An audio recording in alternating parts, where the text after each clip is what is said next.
ఓం శాంతి. ఈరోజు మురళి డేట్ 28/2024. బాబా చెప్తున్నారు, మధురమైన పిల్లల్లారా, పని పాటలు చేసుకుంటున్న తండ్రి గుర్తుండాలి. నడుస్తూ తిరుగుతూ తండ్రిని ఇంటిని స్మృతి చేయండి. ఇదే మీ సాహసం. ప్రశ్న: తండ్రికి గౌరవం అగౌరవం ఎప్పుడు ఎలా జరుగుతాయి? జవాబు: పిల్లలైన మీరు తండ్రిని బాగా స్మృతి చేస్తున్నప్పుడు తండ్రిని గౌరవిస్తారు. ఒకవేళ స్మృతి చేసేందుకు తీరిక లేదని అంటే అది వారిని అగౌరవపరిచినట్లు అవుతుంది. వాస్తవానికి ఇది తండ్రిని అగౌరవపరిచినట్లు కాదు, ఇది స్వయాన్ని అగౌరవపరుచుకున్నట్లు అవుతుంది. అందువలన భాషణం చేయటంలోనే కాదు, స్మృతి యాత్రలో కూడా ప్రసిద్ధమవ్వండి. స్మృతి చాట్ను పెట్టండి.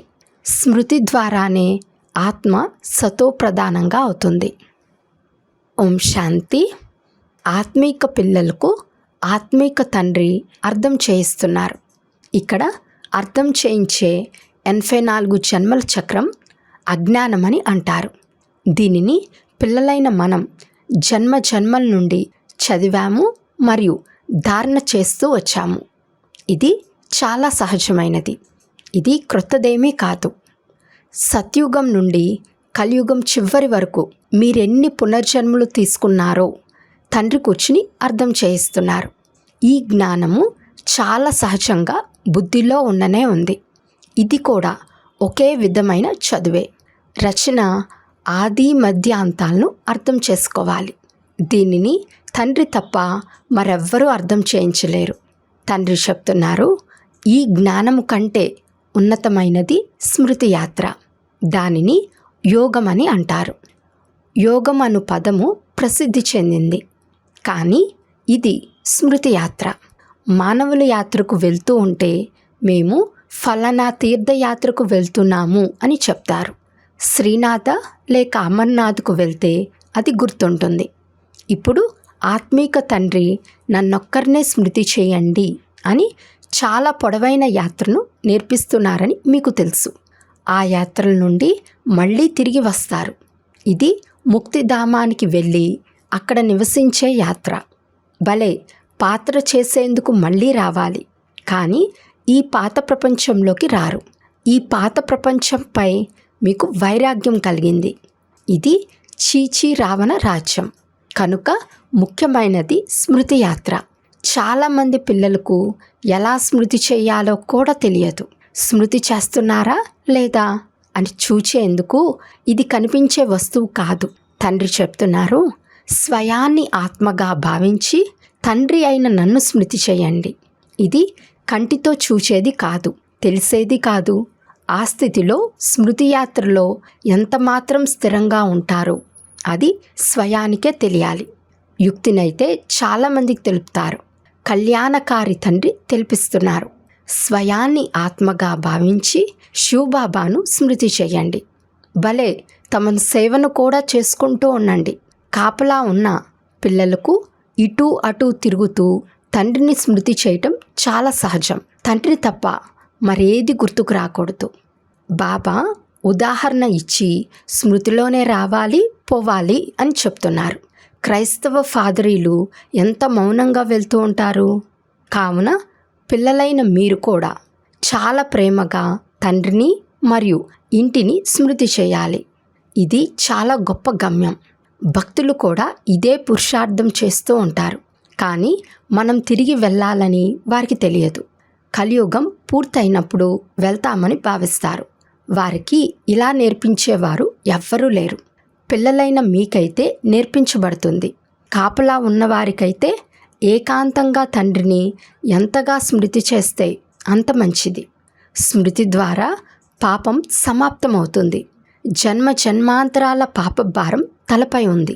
ఎవరైతే ముందు సతోప్రధానంగా అవుతారో వారు రామరాజ్యంలో కూడా ముందే వెళ్తారు. కావున వారు అన్నిటికంటే ఎక్కువగా స్మృతి యాత్ర చేస్తూ ఉండాలి. ఇది కల్పకల్పము జరిగే విషయం. ఇతనికైతే స్మృతి యాత్రలో ఉండేందుకు మంచి అవకాశం ఉంది. ఇక్కడైతే కొట్లాడే జగడాలాడే విషయం ఏది లేదు. వస్తూ పోతూ లేక కూర్చుని ఉన్న ఒకేసారి 2 కార్యాలు చేయవచ్చు. కాపలాగాను ఉండండి, తండ్రిని స్మృతి కూడా చేయండి. కర్మలు చేస్తూ తండ్రిని స్మృతి చేస్తూ ఉండండి. కాపలా ఉన్న వారికైతే అందరికంటే ఎక్కువ లాభం ఉంది. ఒకవేళ ఈ స్మృతి చేసే అలవాటు పడితే పగలు కావచ్చు, రాత్రి కావచ్చు, కాపలా ఉన్నవారికి చాలా లాభం ఉంది. కాపలా కాస్తూ స్మృతి యాత్రలో ఉండు. ఈ మంచి సేవను తండ్రి ఇచ్చారు. తండ్రి స్మృతిలో ఉండే అవకాశం కూడా లభిస్తుంది. ఈ విధంగా స్మృతి యాత్ర చేసేందుకు పలు విధాల యుక్తులు తెలిపిస్తారు. మీరు ఇక్కడ స్మృతి చేసినంతగా బయట పనులు చేయనప్పుడు స్మృతి చేయలేరు. అందువలన రిఫ్రెష్ అయ్యేందుకు మధువనానికి వస్తారు.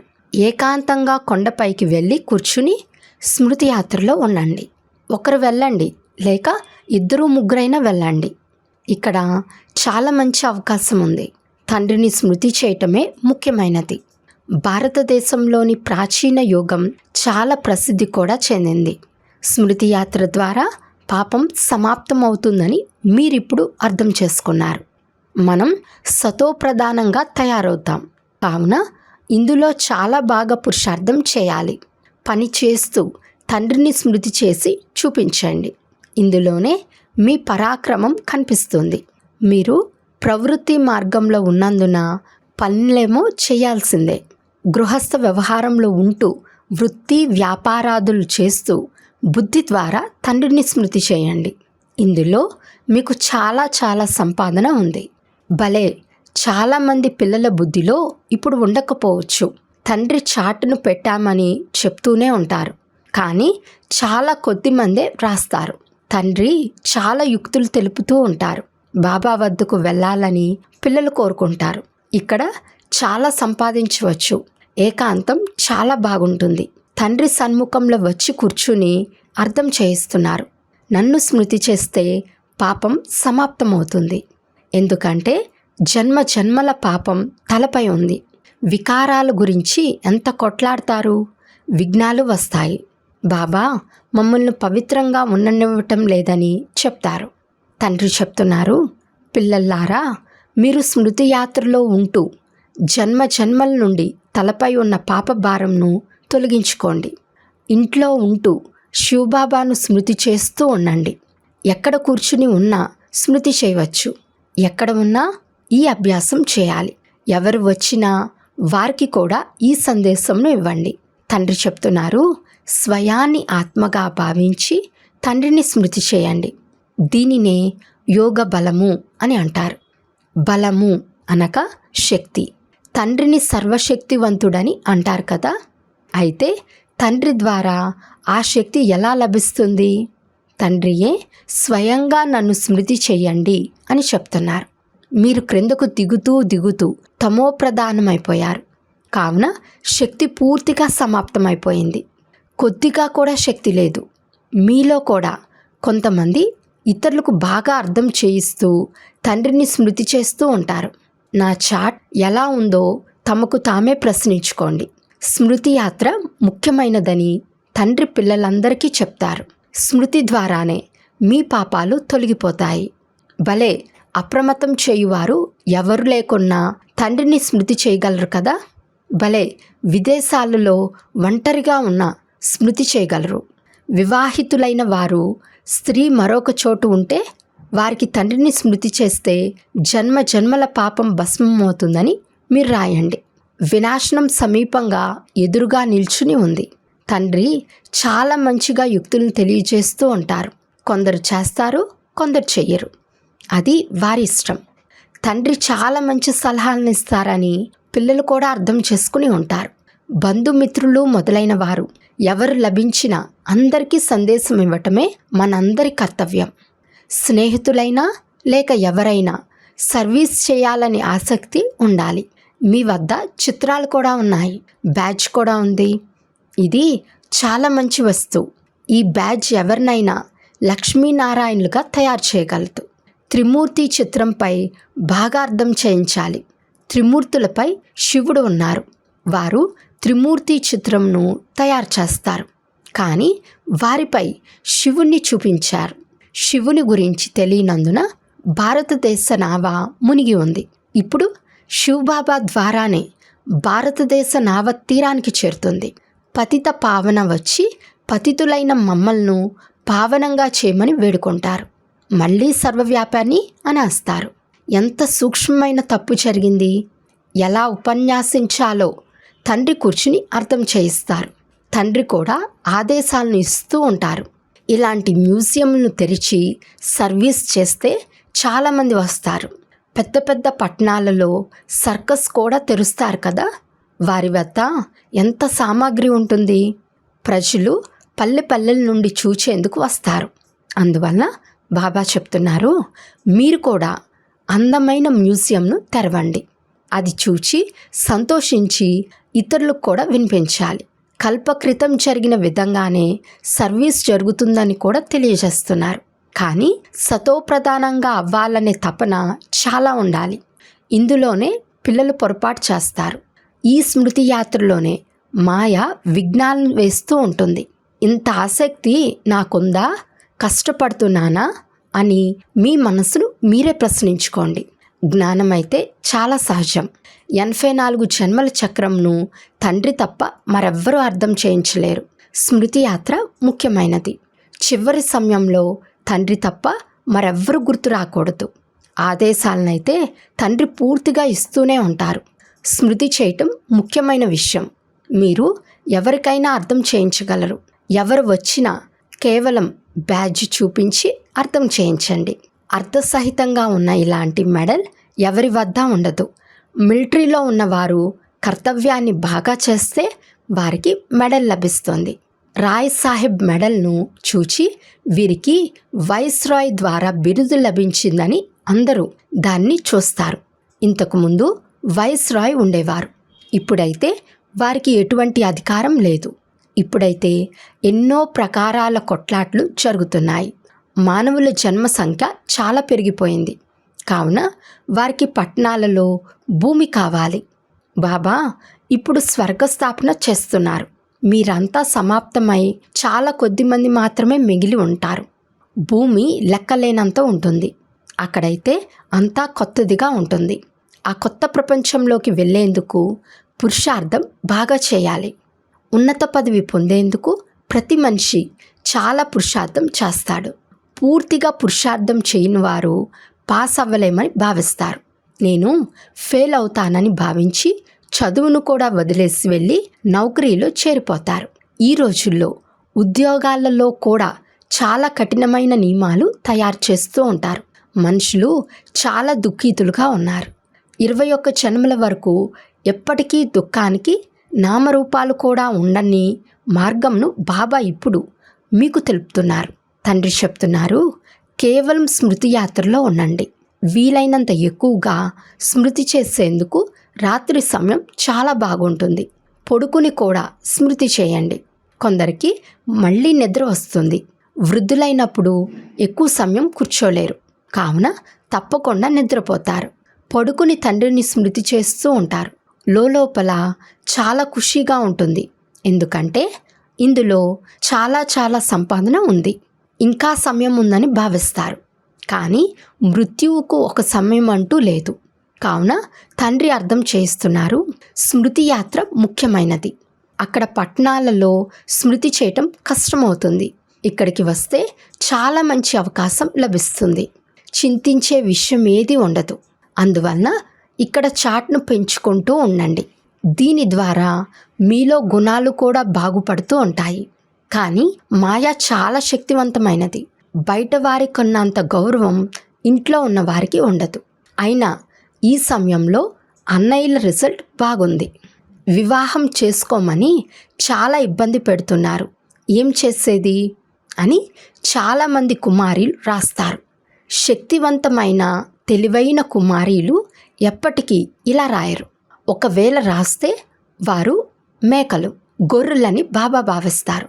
మీ జీవితాన్ని రక్షించుకోవటం మీ చేతుల్లోనే ఉంది. ఈ ప్రపంచంలో అనేక రకాలైన దుఃఖం ఉంది. బాబా ఇప్పుడు చాలా సహజంగా తెలుపుతున్నారు, పిల్లలైన మీరు గొప్ప భాగ్యశాలురు. ఎందుకంటే మీరు గొప్ప తండ్రికి పిల్లలుగా అయినారు. తండ్రి ఎంత శ్రేష్టంగా తయారు చేస్తారు? అటువంటి తండ్రిని ఎంతగానో నిందిస్తూ వచ్చారు. అది కూడా చాలా చెడు నిందలు. చెప్పలేనంత విధంగా తమోప్రధానంగా అయిపోయారు. ఇంతకంటే ఎక్కువగా ఇంకెవరు సహిస్తారు? చెప్తూ ఉంటారు కదా, ఎక్కువగా సతాయిస్తే చంపేస్తానంటారు కదా. ఇక్కడైతే తండ్రి వచ్చి అర్థం చేస్తున్నారు. శాస్త్రాల్లో అయితే అనేక కథలు రాసేశారు. బాబా చాలా సహజమైన యుక్తులు తెలుపుతున్నారు. కర్మలు చేస్తూ స్మృతి చేయండి. ఇందులో చాలా చాలా లాభం ఉంది. ఉదయమే లేచి వచ్చి స్మృతిలో కూర్చోండి. చాలా మజాగా ఉంటుంది. కానీ అంత ఆసక్తి లేదు. విద్యార్థుల పరివర్తనను బట్టి వీరు ఫెయిల్ అవుతారని ఉపాధ్యాయులు అర్థం చేసుకుంటారు. తండ్రికి కూడా మీరు ఫెయిల్ అవుతారని అర్థమవుతుంది. అది కూడా కల్పకల్పం ఫెయిల్ అవుతారు. ఉపన్యాసం చేయటంలో అయితే చాలా తెలివిగా ఉన్నారు. ప్రదర్శనలో కూడా చాలా బాగా అర్థం చేయిస్తారు. కానీ స్మృతి చేయరు. ఈ విషయంలో ఫెయిల్ అవుతారు. ఇది కూడా అగౌరవపరిచినట్లు అవుతుంది. తమకు తామే అగౌరవపరుచుకుంటారు. శివబాబాకైతే అగౌరవం జరగదు. స్మృతి చేసేందుకు మాకు తీరికే లేదని ఎవ్వరూ చెప్పలేరు. బాబా అంగీకరించారు. స్నానం చేసేటప్పుడు కూడా స్మృతి చేయవచ్చు. భోజనం చేసేటప్పుడు కూడా తండ్రిని స్మృతి చేయండి. ఇందులో చాలా చాలా సంపాదన ఉంది. కొంతమంది పిల్లలు కేవలం ఉపన్యాసించటంలో ప్రసిద్ధి చెంది ఉన్నారు. యోగం చేయరు. అహంకారం కూడా క్రిందకు పడేస్తుంది. అచ్చా, మధురాతి మధురమైన అపురూపమైన పిల్లలకు మాతాపిత బాప్దాదాల ప్రియ స్మృతులు మరియు గుడ్ మార్నింగ్. ఆత్మీక పిల్లలకు ఆత్మీక తండ్రి నమస్తే. ఆత్మీక తండ్రికి ఆత్మీక పిల్లల యొక్క ప్రియ స్మృతులు మరియు నమస్తే నమస్తే నమస్తే. ధారణ కొరకు ముఖ్య సారం. ఫస్ట్ పాయింట్, సర్వశక్తివంతుడైన తండ్రి ద్వారా శక్తిని తీసుకునేందుకు స్మృతి చాట్ను పెంచుకోవాలి. స్మృతి చేసేందుకు పలు రకాల ఉపాయాలను రచించాలి. ఏకాంతంగా కూర్చుని విశేషంగా సంపాదనను జమ చేసుకోవాలి. సెకండ్ పాయింట్, సతోప్రధానంగా అవ్వాలనే తపన ఉండాలి. పొరపాట్లు చేయరాదు. అజాగ్రత్తగా ఉండరాదు. అహంకారం ఉండరాదు. సర్వీస్ చేయాలనే ఆసక్తి కూడా ఉండాలి. దీనితో పాటు స్మృతి యాత్ర కూడా చేస్తూ ఉండాలి. వరదానము: అంతా తండ్రికి సమర్పణ చేసి కమల పుష్ప సమానం అతీతంగా ప్రియంగా ఉండే డబల్ లైట్ భవ. తండ్రికి చెందిన వారి కావటం అనగా బరువంతా తండ్రికి ఇచ్చేయటం. డబల్ లైట్ అంటే అంతా తండ్రికి సమర్పణ చేయటం. ఈ శరీరం కూడా నాది కాదు కనుక శరీరమే నాది కానప్పుడు ఇక నాదంటూ ఏమీ ఉండదు. శరీరం కూడా నీదే, మనస్సు కూడా నీదే, ధనం కూడా నీదే అని మీరందరూ ప్రతిజ్ఞ చేశారు. అంతా నీదే అని అన్నప్పుడు ఇక బరువు దేని గురించి? అందువలన కమల పుష్పం యొక్క ఉదాహరణని స్మృతిలో ఉంచుకొని సదా న్యారే ప్యారాగా ఉంటే డబల్ లైట్గా అయిపోతారు. స్లోగన్: ఆత్మీయతతో ఆవేశాన్ని సమాప్తం చేసి శరీరం యొక్క స్మృతి నుండి స్వయాన్ని కరిగించుకునేవారే సత్యమైన పాండవులు. అచ్చా, ఓం శాంతి.